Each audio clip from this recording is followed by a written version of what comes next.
Hello and welcome to Ripping the Wall. I am your host, Dominic Estes. Yeah, this is my first Ripping the Wall episode in a long time, the second episode overall, and I do apologize.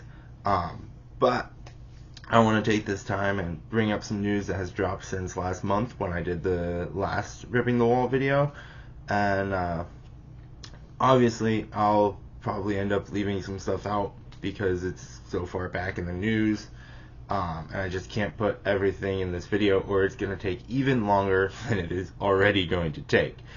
But a few things that caught my eye recently. First off, I am originally a Jimmie Johnson fan. My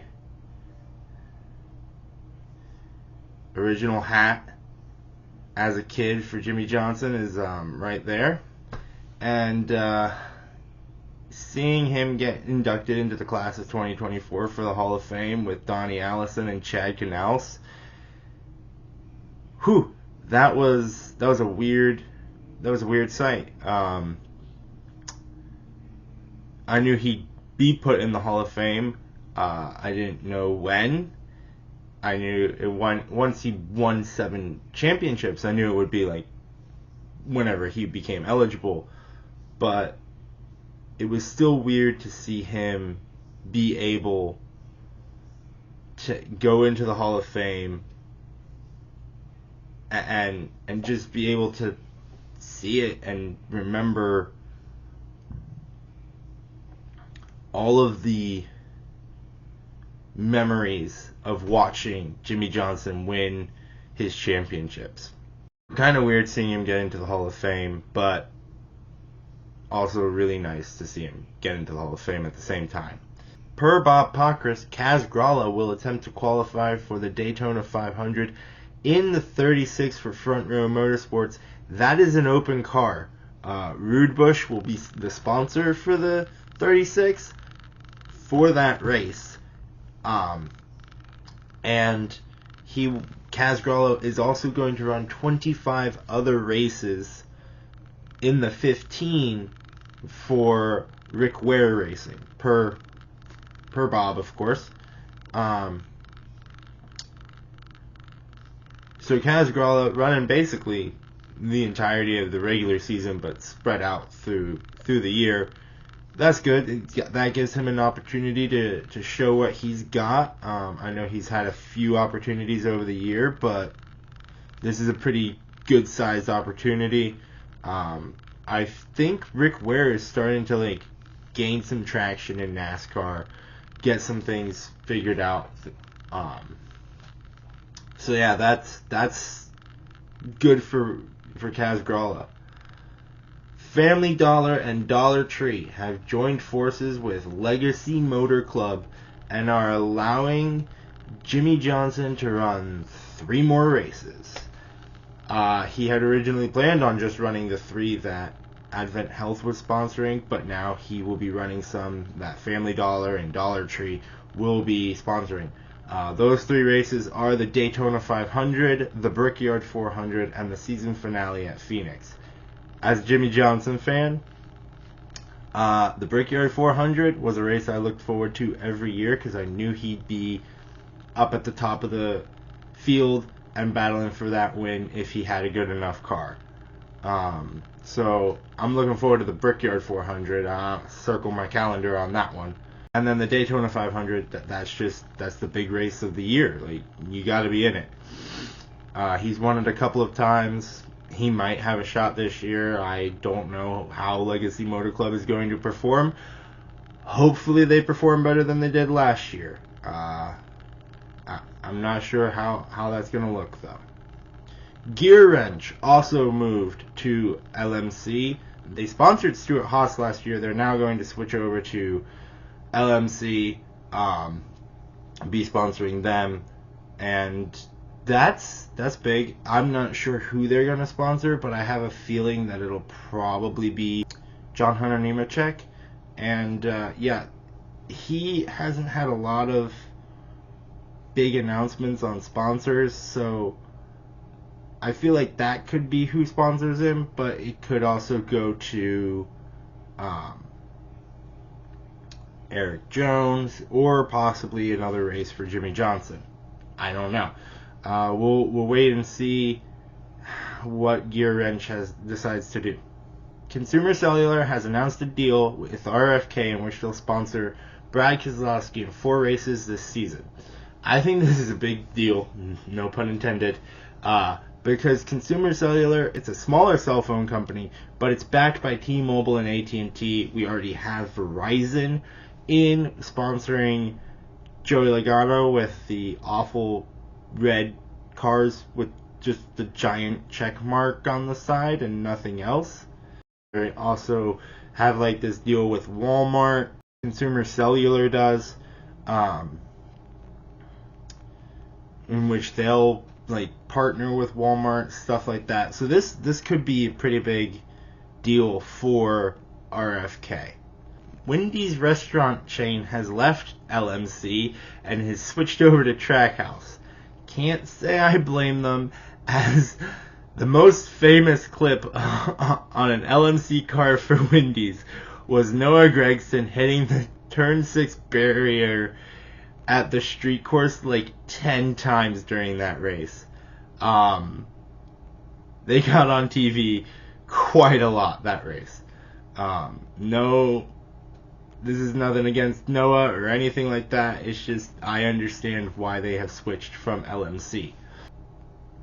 Because LMC is kind of an unknown this year. Like how they're gonna do. I'll try and do a video about this in a few days.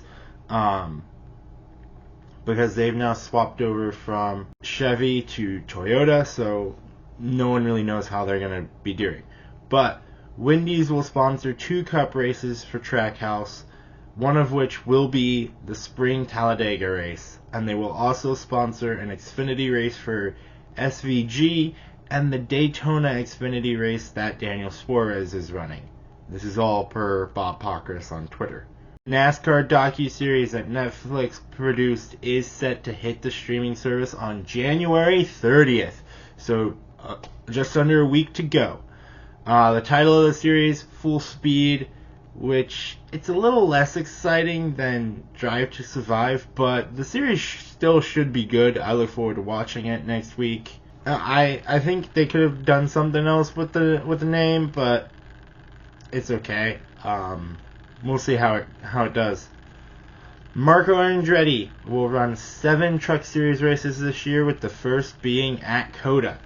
Cook Racing Technologies has formed an alliance with Rupert Racing, and they're going to have the 04 truck. This is, again, per Bob Pockrass. NASCAR opening the Clash to the public for practice and qualifying. They were not going to let anybody in for practice and qualifying. They have changed their minds, opened the gates. That's big. It's the right move. Free entry. You're going to have people come in off the streets. You're going to have people come in who have tickets for the Clash. You might sell more tickets for the Clash if you have people just wander in and see what NASCAR is actually in LA, because it's not very popular in LA. Like it's popular, but it's not as popular as it is here in Charlotte, in South Alabama, Daytona, Georgia, places like that. That'll also help bring a little more revenue to the stadium if people are just wandering in. They're probably going to buy some concessions, some food, drinks, whatever. They might go home, talk about the Clash, get their friends to come with them on Sunday. Things like that. So this was the right move by NASCAR. I commend them for it. And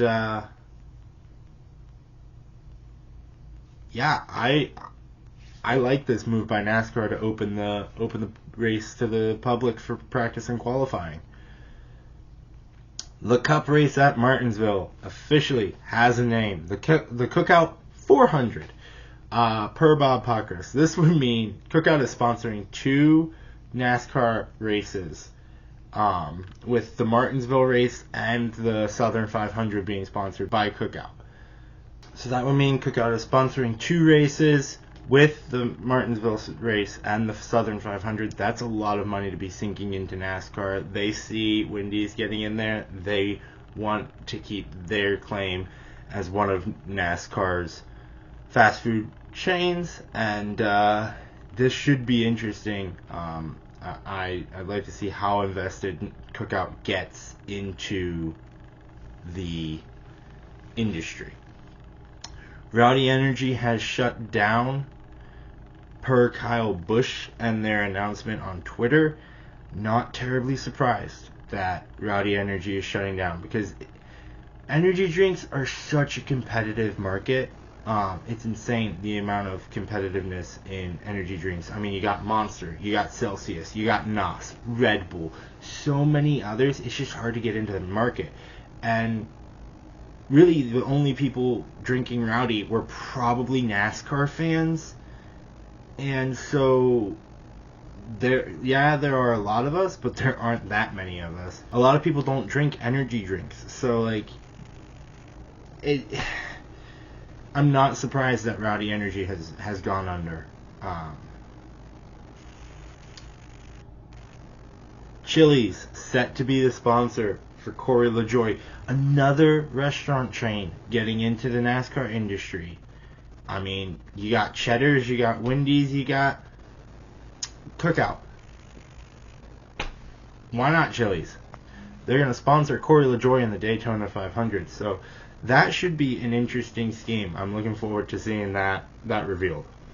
Sage Karam will pilot the Sam Hunt Racing 26 in the Xfinity Series for select races, including the race at Daytona in just a few weeks, per Bob Pockrass.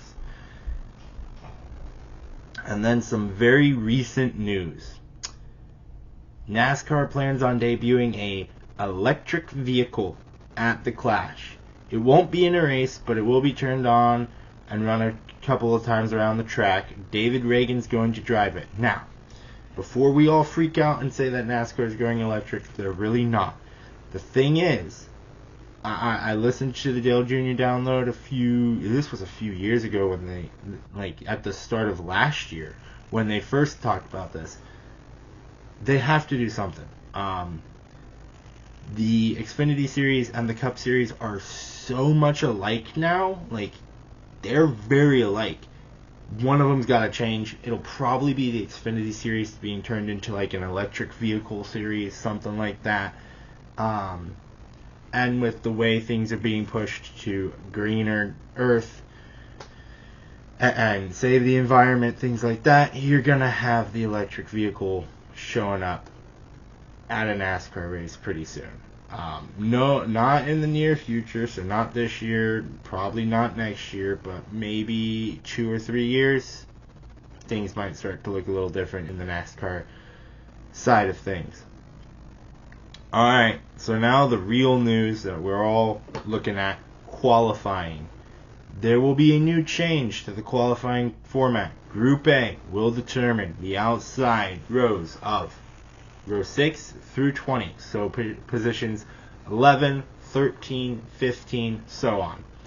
Group B will set the inside row, so positions 12, 14, 16, and so on. The top 10 will still be set by fastest lap times. So the top 5 fastest from Group A and the top 5 fastest from Group B go into the final round. They'll compete for positions 1 through 10.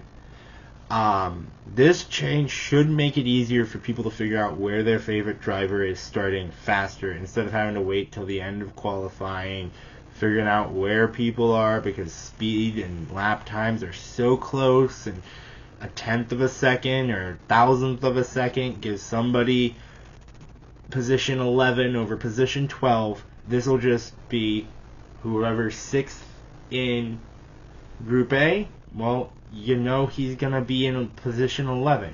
And whoever's 6th in Group B, he'll be in 12th. So, pretty easy to follow now. I think this was a pretty solid move. We'll see how it does with this season. But this is per Bob Pockrass and NASCAR, of course. Xfinity cars are going to have slits in their rear windows like the Cup cars, to help with that heat problem, those cars get really hot, and I mean, we've seen upwards of 140 degrees in cockpits during the races, and so this will really help keep that level of heat down as best they can.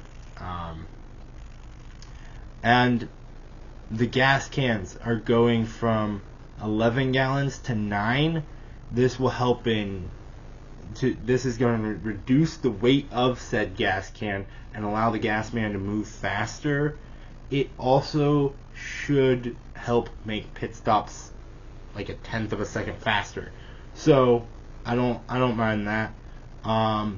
Trucks and Xfinity, all pit stops will be competitive during every single race this year. Big difference from last year. Last year on the standalone events, they were non-competitive pit stops.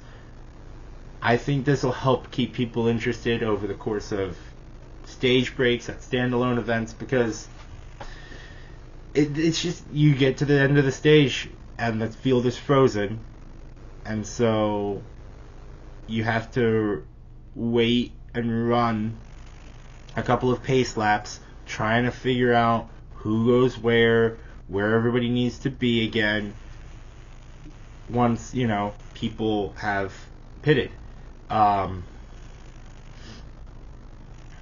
This keeps us from using up an extra lap or two of a race. So I am really a big fan of the pit stops being competitive for all of the races. Alright, that's all I've got time for today. As more news comes out, I'll try to stay on top of it this time to prevent another video of this length. Sorry it's gone on for so long, but this has been Ripping the Wall. I'm Dominic Estes, and I'll see you next time.